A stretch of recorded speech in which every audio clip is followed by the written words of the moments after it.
Hi aspirants, welcome to daily aspirants world. నేను మీ Harshini. 28 July 2026 most important updates. CGL, UPSC, banking, railway ఎగ్జామ్స్కి చాలా important updates. లాస్ట్లో quiz కూడా ఉంటుంది. వీడియో మిస్ అవ్వకండి, ఫుల్గా చూడండి. ఈ వీడియోని లైక్ చేసి మీ ఫ్రెండ్స్ కూడా షేర్ చేయండి. జూలై 2026లో ప్రధాని నరేంద్ర మోదీ నందన్ నిలేకని నేతృత్వంలో పరీక్షా సంస్కరణల కోసం 6 సభ్యుల టాస్క్ ఫోర్స్ను ఏర్పాటు చేశారు. ఈ కమిటీ దేశవ్యాప్తంగా జరిగిన విద్యా నిరసనలు మరియు నీట్ యూజీ పేపర్ లీక్ వివాదం నేపథ్యంలో ఏర్పడింది. ఎస్ సోమనాథ్, టప్పన్ డేకా, వి కమకోటి, అనితా కర్వాల్, అమృతలాల్ మీనా పాల్గొన్నారు. లక్ష్యం: భారత పరీక్షా వ్యవస్థలో సమగ్ర మార్పులు సూచించడం.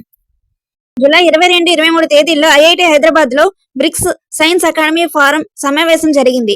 ఈ సమావేశం సుస్థిర అభివృద్ధి కోసం కృత్రిమ మేధస్సు వినియోగం అనే అంశంపై జరిగింది. బ్రిక్స్ దేశాల శాస్త్రవేత్తలు కలిసి సహకార, సమూహ, సందర్భానుసార విధానాలపై చర్చించారు. పదార్థాలు, ఆరోగ్యం, వాతావరణం, వ్యవసాయం, విపత్తు నిర్వహణ రంగాల్లో ఏఐ వినియోగంపై ప్రధాన దృష్టి సారిస్తుంది. జూలై 2026లో ఉత్తరప్రదేశ్లోని సార్నాథ్ బౌద్ధ స్థలంను యునెస్కో ప్రపంచ వారసత్వ జాబితాలో చేర్చారు.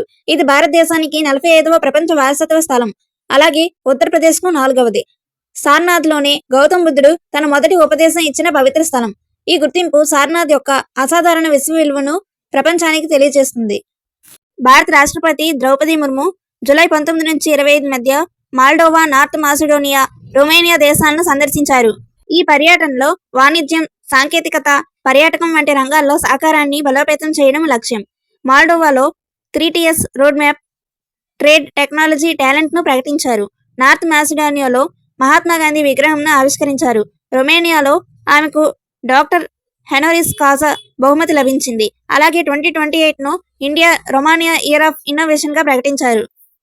వియోనా ఫిన్టెక్ జూలై 2026లో భారత్ కనెక్ట్ అనుమతి పొందింది. దీని ద్వారా దేశవ్యాప్తంగా డిజిటల్ బిల్ చెల్లింపులు అందించగలదు.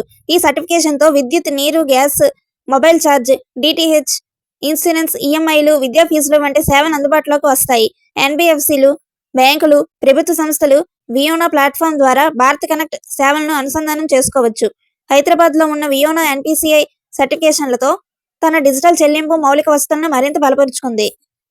జూలై 2026లో ఎన్ఎస్ఈ భారతదేశంలో తొలి దేశీయ బెంచ్మార్క్ ఆధారిత నేచురల్ గ్యాస్ ఫ్యూచర్ను ప్రారంభించింది. ఈ కాంట్రాక్ట్ నెట్ గ్యాస్ ఇండియా అనే చిహ్నంతో ఐజీఎక్స్ గుజరాత్ హబ్ ధరకు అనుసంధానించబడుతుంది. ఇది గ్యాస్ ఉత్పత్తిదారులు, వినియోగదారులు, ట్రేడర్లు, పవర్ కంపెనీలకు ధర మార్పులను నియంత్రించేందుకు సహాయపడుతుంది. ఎన్ఎస్ఈ ముంబైలో ప్రధాన కార్యాలయం కలిగిన సంస్థ 1992లో స్థాపించబడింది. జూలై 2026లో ఇంజనీర్స్ ఇండియా లిమిటెడ్ మరియు సిఎస్ఐఆర్ ఐఎంఎంటి భువనేశ్వర్ మధ్య కీలక ఖనిజాల పరిశోధన అభివృద్ధి కోసం ఎంఓయూ కుదిరింది. ఈ ఒప్పందం ద్వారా ఖనిజ ప్రాసెసింగ్, మెటలర్జీ, వ్యూహాత్మక ఖనిజాల విలువ శ్రేణిలో సంయుక్త పరిశోధన చేపడతారు. సాంకేతిక నైపుణ్య మార్పిడి, సామర్థ్యాభివృద్ధి, పైలట్ ప్రాజెక్టులు మరియు వాణిజ్య అమలుపై దృష్టి సారించనున్నారు. ఈఏఎల్ సముద్ర రంగ అభివృద్ధి కోసం డీసీఎంఈతో కూడా ఇంజనీరింగ్ మరియు సలహా సేవల ఒప్పందం కుదుర్చుకుంది. జూలై 2026లో విజింజమ్ ఇంటర్నేషనల్ సీపోర్ట్ లిమిటెడ్ కు సిబిఐసి నుండి ఎగుమతి, దిగుమతి కార్యకలాపాలకు తుది అనుమతి లభించింది. ఈ అనుమతితో విజింజమ్ పోర్ట్ ను కస్టమ్స్ పోర్ట్ గా గుర్తించి విదేశీ ట్రాన్స్షిప్మెంట్ పై ఆధారాన్ని తగ్గిస్తుంది. పోర్ట్ అభివృద్ధి కేరళ ప్రభుత్వం మరియు అదానీ పోర్ట్స్ భాగస్వామ్యంతో PPP మోడల్లో జరిగింది. సిబిఐసి 1964లో స్థాపించబడిన సంస్థ. న్యూఢిల్లీ ప్రధాన కార్యాలయం నుండి రెవెన్యూ శాఖ పరిధిలో పనిచేస్తుంది. జూలై 2026లో ప్రహ్లాద్ జోషి భారతదేశ విద్యాశాఖ మంత్రిగా అదనపు బాధ్యతలు స్వీకరించారు. ఈ నియామకం ధర్మేంద్ర ప్రధాన్ రాజీనామా తర్వాత ప్రధాని మోదీ సలహా మేరకు రాష్ట్రపతి ద్రౌపది ముర్ము ఆమోదించారు. Dharmendra Pradhan NEET UG 2026 paper leak ఘటనపై నైతిక బాధ్యత తీసుకుని రాజీనామా చేశారు. విద్యాశాఖలో నరేష్ పాల్ గంగ్వార్ మరియు టీకే అనిల్ కుమార్ కొత్త కార్యదర్శులుగా బాధ్యతలు చేపట్టారు. జూలై 2026లో స్పేస్ ఎక్స్ తన స్టార్షిప్ 13వ పరీక్షా ప్రయోగాన్ని విజయవంతంగా పూర్తి చేసింది. ఈ ప్రయోగంలో 20 స్టార్లింక్ వెర్షన్ 3 ఉపగ్రహాలు మొదటిసారిగా ప్రయోగించబడ్డాయి. రాకెట్ టెక్సాస్ లోని స్టార్ బేస్ నుండి ప్రయాణించి భారత మహాసముద్రంలో నియంత్రిత స్ప్లాష్ డౌన్ చేసింది. ఈ mission NASA Artemis Chandrayaan project మరియు భవిష్యత్ మార్స్ అన్వేషణకు కీలక డేటాను అందించింది. ఈ క్వశ్చన్స్ ఆన్సర్స్ ని కామెంట్స్ లో చెప్పండి.